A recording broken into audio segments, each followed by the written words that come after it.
সত্যি আমি তোমাকে অনেক ভালোবাসি। I love you so much. এই কিরে, তোরা আমাকে ছাড়ে চলে আসলি কেন? যাচ্ছে বলবো আমাদের কথা একটু মনে রাখবে।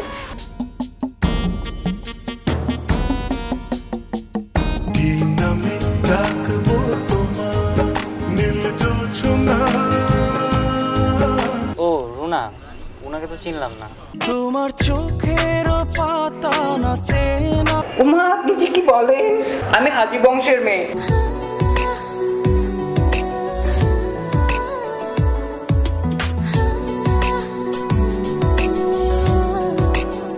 আদরে আদরে দেব ভালোবাসা।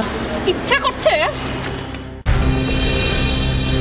রাস্তার যে মেয়েকে দেখে সেটাই ওর পছন্দ, ধৈর্য বলে কিছু আছে নাকি? এই গহিন,